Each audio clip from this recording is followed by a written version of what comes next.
बिस्मिल्लाहिर्रहमानिर्रहीम। अस्सलाम वालेकुम स्टूडेंट्स। लास्ट लेक्चर में हम लोगों ने मिन्कोव्स्की इनइक्वालिटी पढ़ी थी और उसको लेके हमने यूक्लिडियन मैट्रिक्स प्रूफ की थी। हम नेक्स्ट एक एग्जांपल करते हैं।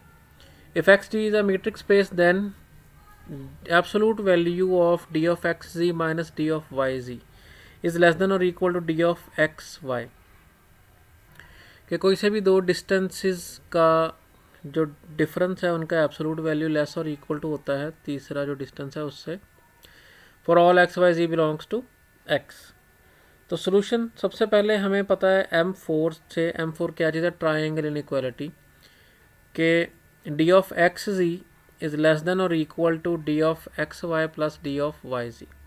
ठीक है, यहाँ से हमने क्या किया, ये जो डी ऑफ वाई जी है इसको हमने दोनों साइडों पे सब्ट्रैक्ट किया। यहाँ पे ये d of x z minus D of y z रह गया और यहाँ पे d of y z minus D of y z cancel out होके zero, d of x y रह गया जस्ट। तो d of x z minus D of y z, या आप ये करें कि इसको उठा के इधर ले आए तो ये माइनस का हो गया आपके अल्फाज में। Again D of y z, ये फिर दोबारा हमने क्या किया है, ट्राइंगल इनइक्वालिटी ली है। D of y z less और equal to D of Y x plus D of x z, कि y का z से डिफरेंस y का x से प्लस x का z से डिफरेंस। ठीक है, अब यहाँ से हम क्या कर सकते हैं, मैं यहाँ से ये जो डी ऑफ वाई एक्स है इसको हम डी ऑफ एक्स वाई लिख सकते हैं। ठीक है, हमने थर्ड कंडीशन पढ़ी हुई है, M3 हमने पढ़ी हुई है कि D of x Y is equal to D of Y X. ठीक हो गया। अब यहाँ से हमने क्या किया है कि डी ऑफ एक्स वाई को हमने इस साइड पे ले गए, माइनस हो गया, और डी ऑफ वाई जी को उठा के हम इधर ले आए, प्लस हो गया। दिस इज़ लेस देन और इक्वल टू दिस। ठीक है, यहाँ से एक्स वाई इधर लाए, माइनस हो गया, वाई जी उधर लेके आए तो ये प्लस हो गया। तो d of x z minus D of z y z is greater और equal to minus D of x Y. ठीक है जी। अब यहाँ से इसको और इसको जब आप कंबाइन करते हैं कि ये जो d of x z minus D of y z है ये क्या है, ये ग्रेटर और इक्वल है इससे, minus D of x Y से, और लेस और इक्वल टू है इससे, किससे, डी ऑफ एक्स वाई से। ये देखें जी, minus D of x y less और equal to D of x z minus D of y z, ये इतना पोर्शन लिखा हुआ है, और d of x z less than minus D of y z less और equal to D of x y, ये लिखा हुआ है। ठीक है, हमने इन दोनों को क्या कर दिया, कंबाइन कर दिया एक ही जगह पे।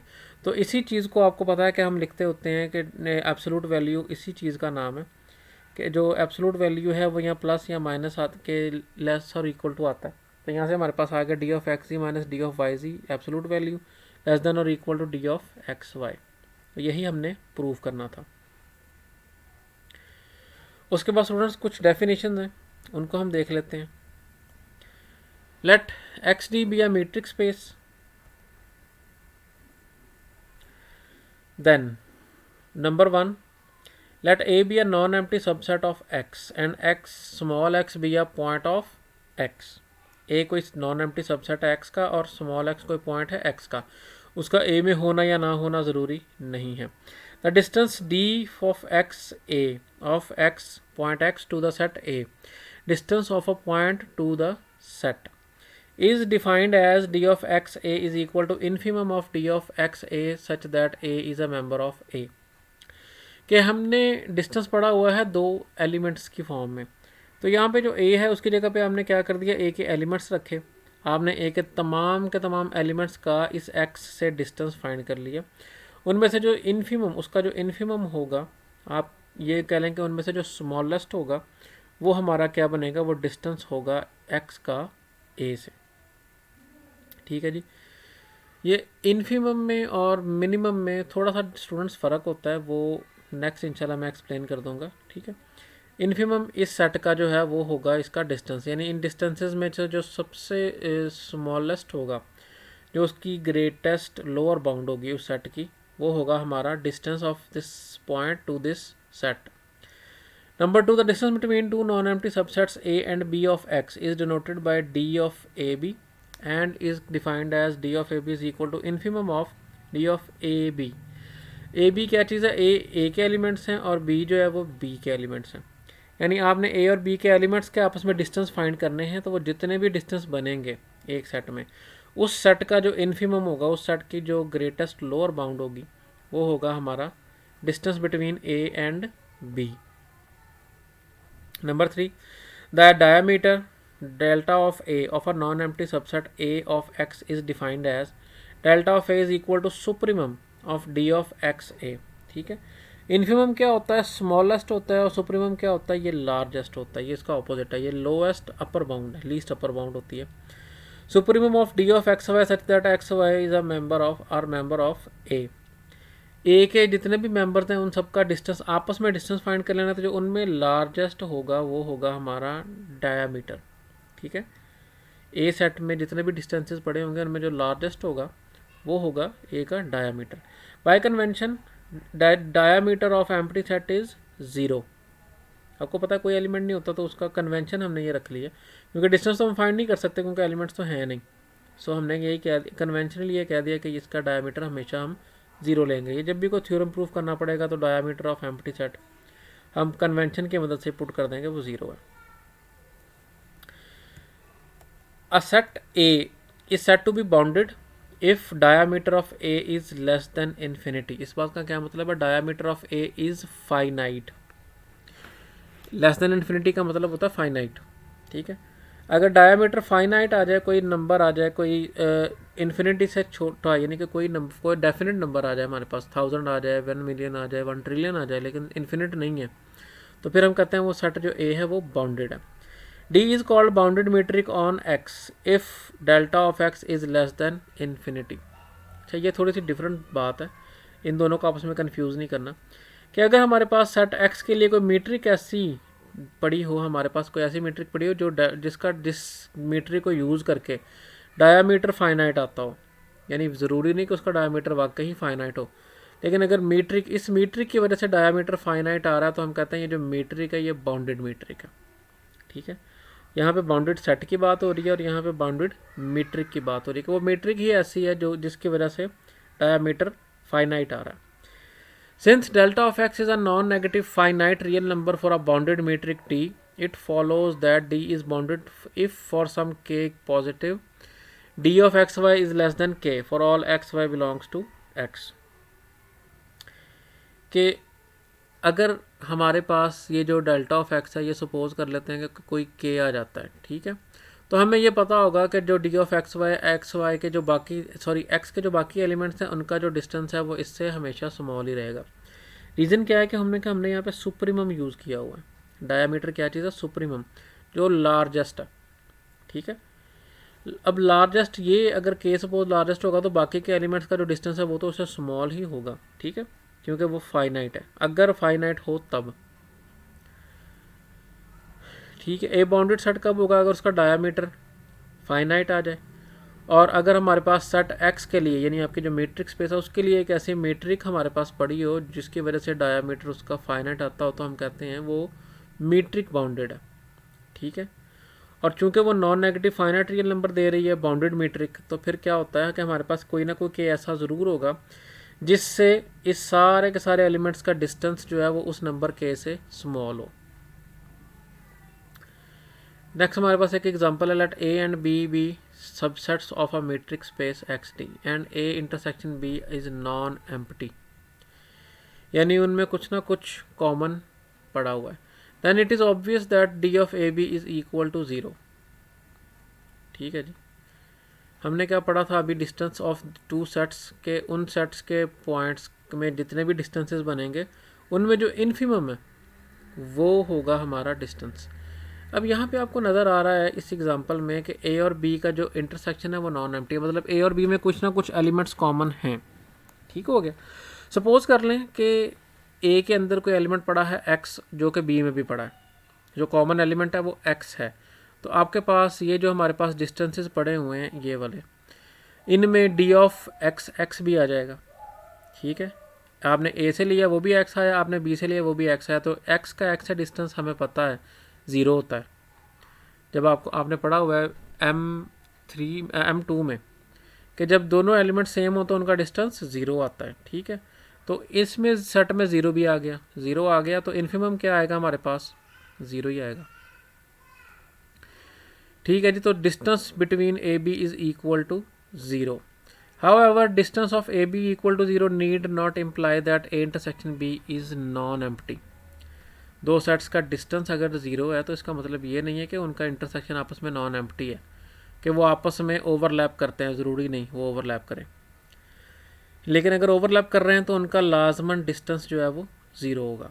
Consider the sets A X Y such that Y is equal to 1/x such that x is not equal to 0 and b is equal to x y such that y is equal to 0 of r square d. The graph of A is a rectangular hyperbola y is equal to 1/x, ठीक है, while b is the x axis, y equal to 0 क्या चीज़ है, x axis है।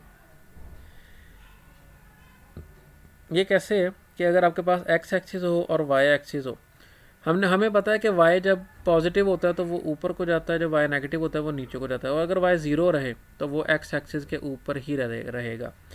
तो ये जो हमारे पास सेट B है वो क्या चीज़ है, x एक्सिस है, और सेट A जो है वो एक रेक्टेंगुलर हाइपरबोला है जो कि ऊपर से इस तरह से नहीं गुजरता है।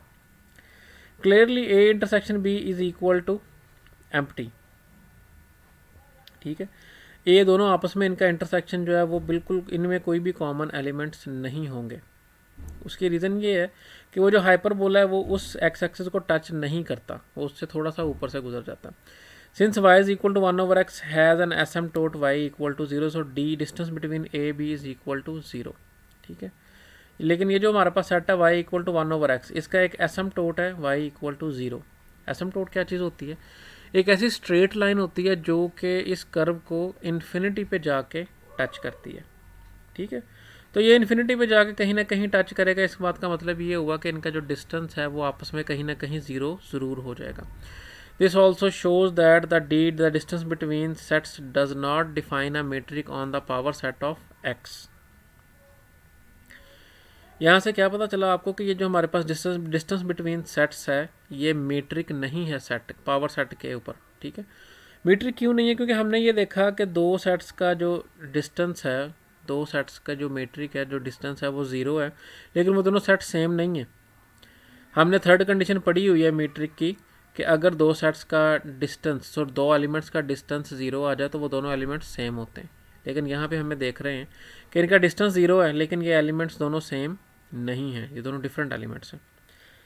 D A B is equal to 0 does not imply A equal to B. वही बात जो मैं अभी कह रहा था कि दो सेट्स का डिस्टेंस ज़ीरो जो है वो मीट्रिक की सेकंड कंडीशन ये है कि अगर डिस्टेंस ज़ीरो है तो लाजमी बात है वो दोनों एलिमेंट सेम होने चाहिए। लेकिन यहाँ पे दो सेट्स का डिस्टेंस ज़ीरो है लेकिन वो दोनों सेट सेम नहीं है, सो ये मीट्रिक नहीं होगी। नंबर 2 सेकंड एग्जांपल हमारे पास है। ए हमने एक सेट लिया कि जिसके अंदर x1 x2 ऑर्डर्ड पेयर पड़े हैं, R square D such that x1 square plus x2 square is less than 1। ऐसे एलिमेंट्स जिनके स्क्वायर्स का सम जो है वो लेस देन क्या हो, 1 हो, ठीक है। ये एक यूनिट सर्कल का इंटीरियर होगा। Then delta of a, diameter of A is equal to supremum of d of x Y such that x Y is are members of a. तो वो हमारे पास क्या होगा, वो 2 होगा। ये कैसे, क्योंकि हमने ये देखा है कि हमारे पास एक एलिमेंट के कोऑर्डिनेट्स का जो स्क्वायर का सम है वो लेस देन 1 है, ठीक है। एक का भी लेस देन 1 और दूसरा उसका भी लेस देन 1, तो वो लेस देन 1 कितना हो जाएगा, प्लस करेंगे तो वो लेस देन 2 हो जाएगा, ठीक है। एक्स को और वाई को जब आप ऐड करते हैं ये x1 x2 है और वो क्या होगा y1 y2, वो भी लेस देन 1 है, ये भी लेस देन 1 है। तो यहाँ से हमारे पास क्या मिलेगा, इनका डिस्टेंस जो है वो लेस देन 2 मिलेगा। तो इसका जो डायमीटर है वो किसके इक्वल आ गया, हमारे पास 2 के इक्वल आ गया, ठीक है। हमने क्या कहा था कि ये एक यूनिट सर्कल का इंटीरियर है, तो यूनिट सर्कल का रेडियस हमें नज़र आ रहा है 1 है। रेडियस अगर 1 है तो डायमीटर तो फिर डेफिनेटली 2 ही होना चाहिए। तो नेक्स्ट एग्जांपल हमारे पास है, जिस तरह की हमने एग्जांपल अभी इस लेक्चर के स्टार्ट में की थी, बिल्कुल उसी तरह की एग्जांपल है। Let a be a non empty subset of a matrix space x d, show that D of a minus D of Y a less और equal to D of x y. Sorry यहाँ पे x होना चाहिए था, d of x a y a for any x y belongs to x। Solution, for each x belongs to a we have d, so for each a belongs to a we have d of x a less or equal to d of x y plus d of y a, ठीक है जी। X और Y हमारे पास elements हैं x में, और ए में से हमने एक एलिमेंट उठाया ए, तो हम ये तीन एलिमेंट्स के लिए हमारे पास ट्रायंगल इनइक्वालिटी जो है वो एग्जिस्ट करेगी। एक्स का ए से डिस्टेंस लेस और इक्वल टू होगा एक्स का वाई से, और वाई का ए से डिस्टेंस। ठीक है जी। और जो डी ऑफ एक्स वाई है, एक्स ए, ये क्या चीज़ है, ये हमारे पास डिस्टेंस है किसका, एलिमेंट का सेट से।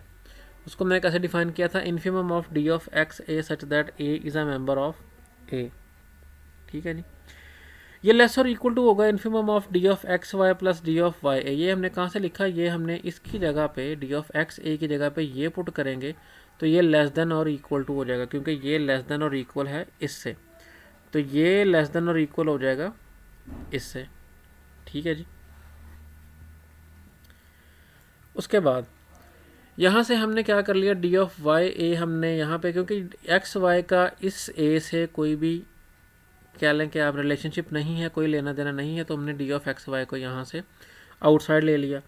तो infimum of d of Y a such that a is a member of a, क्या आपका यहाँ पे ए का फ़र्क पड़ेगा, इसमें तो ए है ही नहीं, इसलिए इसके ऊपर ए का कोई फ़र्क नहीं पड़ रहा। तो यहाँ से हम क्या लिख सकते हैं, कि जो हमारे पास डिस्टेंस है, यहाँ पे आप देखें तो हमने डी ऑफ एक्स ए है, D of infimum of d of x a such that a belongs to a. ये क्या चीज़ है, infimum of d of Y a such that a belongs to a. तो ये हमारे पास ये वाला डिस्टेंस क्या बन रहा है, D of Y A. X का ऐसे डिस्टेंस ये चीज़ था, तो ये चीज़ हम उसी से देखें तो ये क्या बनती है, वाई का ए से distance plus D of x Y. ठीक हो गया जी। यहाँ से हम क्या लिख सकते हैं, ये हमारा, हम कहाँ से चले थे, डी ऑफ एक्स ए से, तो ये जो डी ऑफ वाई ए है इसको उठा के हम जब इस साइड पे लाएंगे तो वो माइनस हो जाएगा। तो d of x a minus D of Y a less और equal to D of x y. इस इक्वेशन को हमने, इस इनइक्वालिटी को हमने लेबल कर दिया number 1। Interchanging x and y in the above inequality we have, इन दोनों में जब आप एक्स और वाई को इंटरचेंज करते हैं तो वो हमारे पास क्या बन जाएगा, d of Y a minus D of x a. ठीक है, इनको आप जब माइनस से मल्टीप्लाई करते हैं तो ये पॉजिटिव हो जाएगा, minus D of x a, sorry plus D of x a और minus D of Y a, और इसके साथ भी माइनस लग जाएगा। ये लेस देन और इक्वल टू था, अब ये ग्रेटर और इक्वल टू हो जाएगा। ये साइड लेस थी, ये साइड ग्रेटर थी, अब क्या हो गई, ये वाली साइड लेस हो गई क्योंकि माइनस से मल्टीप्लाई किया तो इनइक्वालिटी चेंज होती है, और ये साइड ग्रेटर हो गई। ठीक है जी। नंबर 2 कर दिया हमने इसको लेबल। अब आप 1 और 2 को कंबाइन करते हैं तो ये हमारे पास जो हम रिक्वायर्ड इनइक्वालिटी है वो प्रूफ हो जाती है।